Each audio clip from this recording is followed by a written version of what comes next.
What is going on, guys? You're watching The Hungry Handgunner. I am Nick, and today we're going to be talking about the Beretta M9A3.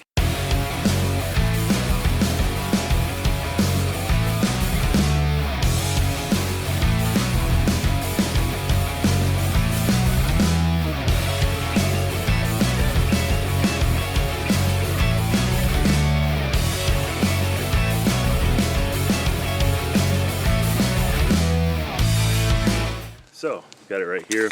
Go ahead and drop the mag and verify that it is clear. So one thing I have noticed from the comment section on a lot of my videos is there were a lot of guys that were prior military, myself included. A lot of us carried the Beretta M9.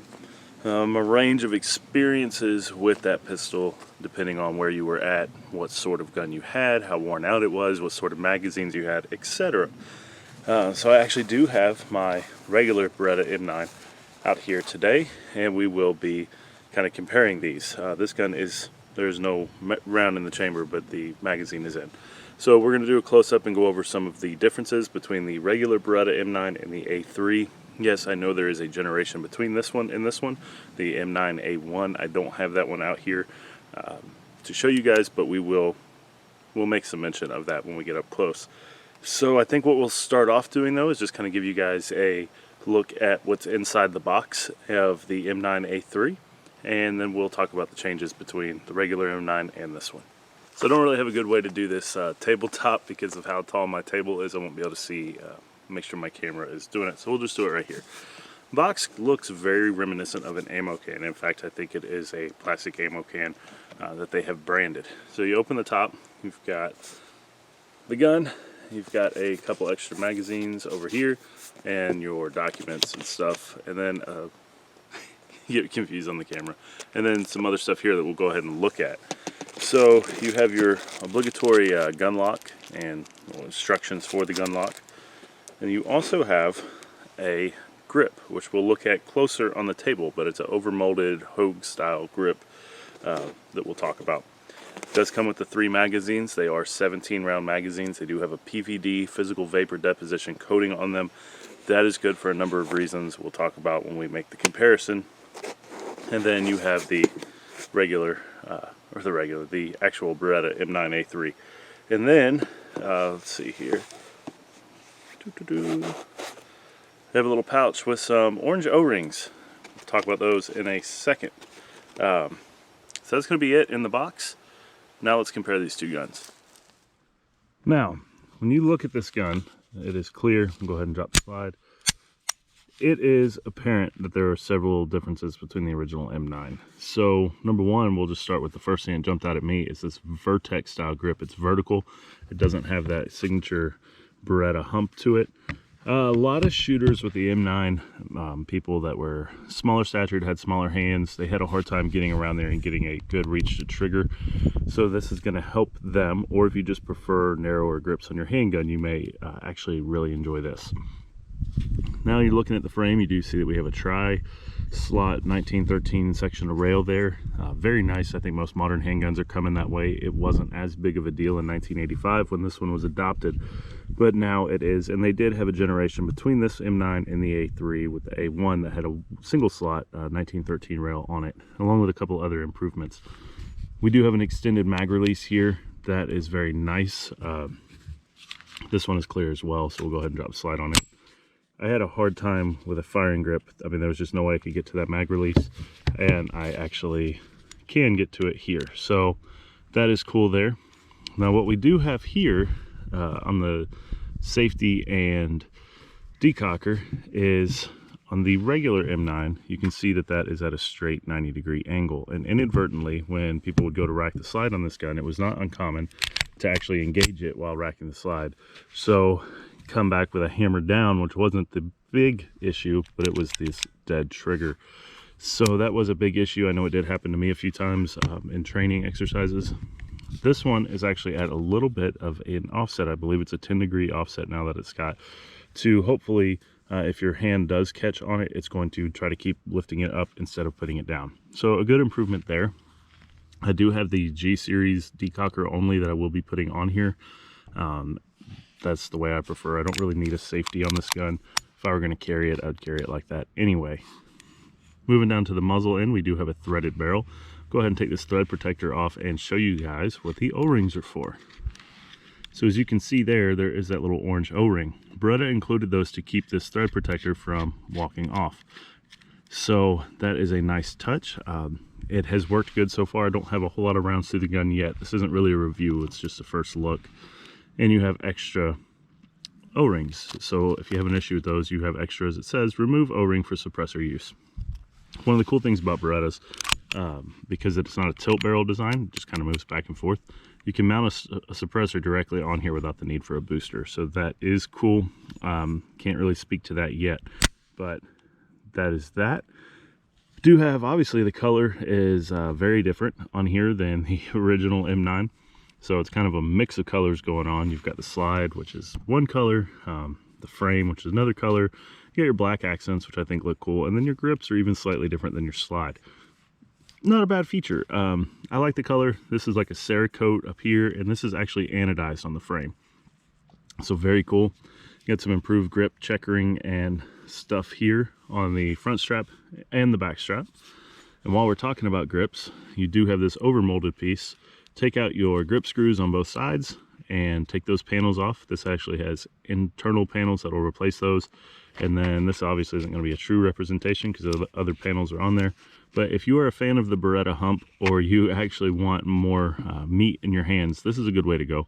I did shoot it with this on the other day and I liked it, but I wanted to show you guys how the gun came in the box. One other thing, on the traditional Berettas, your front sight was actually milled into your slide. This was here to stay. It wasn't dovetailed, it was part of the slide. Not a whole lot you could do with it. Your rear sight, however, was dovetailed, so if you wanted to change that out, you could. So some police departments and things like that actually had a gunsmith drill into this to install a tritium vial. The downside to that is wasn't easily changed out, it was very expensive, etc. On the A3, you have a dovetailed front sight. So that is good if you want to swap that out for taller sights, if you're going to be running a can a lot, or these sights don't work for you, whatever, different night sights, different configuration, you'll be good to go. They are a 3-dot, and they've got tritium in all 3 dots. Tritium's nice and bright. It is awesome to see them doing that. You also have a pretty pronounced shelf here on the rear sight for one-handed manipulation, things like that. I think it would work in a pinch. So that's going to be about it for the comparison. No, it's not, actually. Hold back. So a lot of malfunctions with the original M9 were because of the magazines. So long story short, the US government decided to try to save some money and had a third party start making the magazines. They wanted a phosphate coating, I think, on the mags. I may be wrong. Phosphor or phosphate coating, I can't remember. But it basically trapped a lot of oil and debris and caused a lot of malfunctions. So on this new gun, the magazines that ship with it are PVD coated. They are slick. This is a self-lubricating coating. It's very slick, and the magazines, while being the same size, and there is compatibility, you can use the old mags in the new gun and the new mags in the old gun, squeeze out an extra 2 rounds. So you've actually got 17 rounds in the new mag instead of 15. So that's cool. And if you're invested in the Beretta 92s and M9s and things like that, and you have a lot of mags laying around, they will work, and that is definitely a good feature. More mags is always better, in my opinion. All right, so go ahead and let you guys know, I'm at a distance of about 15 yards. We're going to be starting off with one of the standard Beretta with 15 round mags. I just want to show you guys that it works. Another thing I wanted to bring up, I do not have eye protection on. So if you're watching this, don't do that. Bring your eye protection. I didn't bring mine today, so yeah, don't do that. All right, anyway, we'll do the first shot double action, see what we get. A miss. Would you guys expect anything else?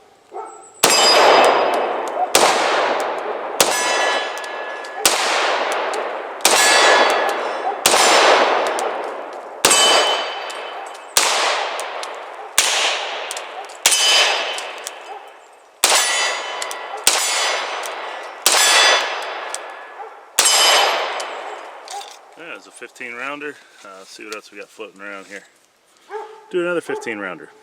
One thing I wanted to note, the trigger is a lot nicer on these. I should have mentioned that close up.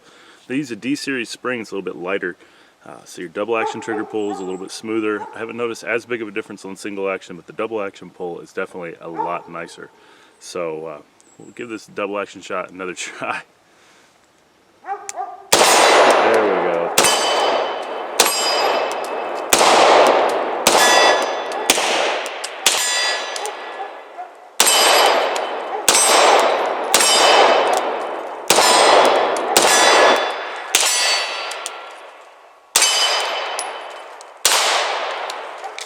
Very nice.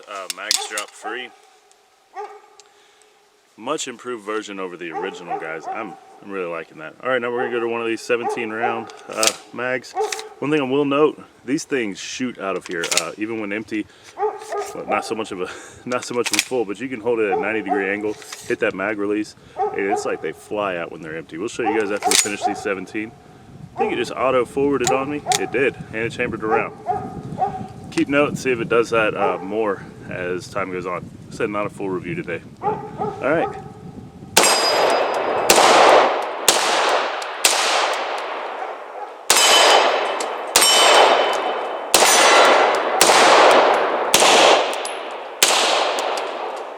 Hitting all over. I was going for headshots on that silhouette.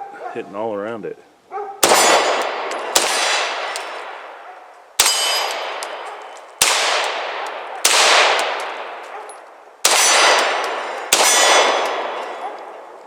Alright, there we go.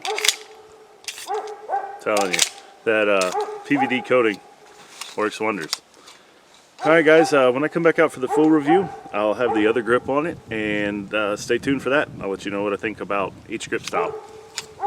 Hey guys, I know it's a different day, and I'm still waiting to get this video out to you, so I'm editing it today. But anyway, I've been working a lot of overtime, and I realized that I never actually showed you the other grips on the M9A3, so I was coming out here to do some shooting anyway and figured I would show this off. So that's what these other grips look like. You can see that it's got the typical Beretta hump there and a very nice texture to it. And they're just basically two plastic grip panels on either side, and it's over molded.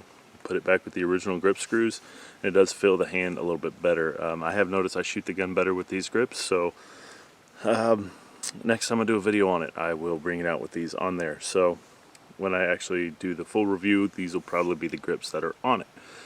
But it's cool that you have options, and it really does change the way the gun handles, at least in my experience. So that was it. I'm gonna get back to shooting. You guys stay safe. So like I said, today's not really a full review. I do not have the rounds through this gun to feel comfortable giving you guys that. It's just kind of a first look and a what changed video between the regular M9 and the M9A3. Now, sadly, most of you guys already know this. I say sadly, I don't really care. Beretta did not get the military contract. They ended up going with SIG with their M17 and M18 offerings, but it has become kind of a personal goal of mine ever since the military handgun trials to eventually end up with one of each gun that was submitted. So, two down. I've got the Glock 19X, which is as close to the one that Glock submitted as we'll see, and now the M9A3. So, I'm getting there, a little bit at a time. So it's not a full review by any means. I am going to go ahead and apologize. I know typically I've got videos up by mid-weekend. I got called in to work some overtime. Today's Saturday, so if you're seeing this later, filming this on Saturday. For those that don't know, I work nights, and it's daytime. It's sleepy time. So I wanted to come out here and at least get the filming done. I'll try to get this edited and uploaded so that you guys can watch it, and hopefully by midday tomorrow on Sunday. If it's later than that, we'll go ahead and blame my crippling need for sleep and my very, very terrible internet connection. Takes forever to upload, but it's the cost of living in the boonies. Anyway, thank you guys so much for watching. Stay safe, keep shooting. I'll see you next time. I'll try to get the rounds through this to get you guys a full review soon. Alrighty, take care.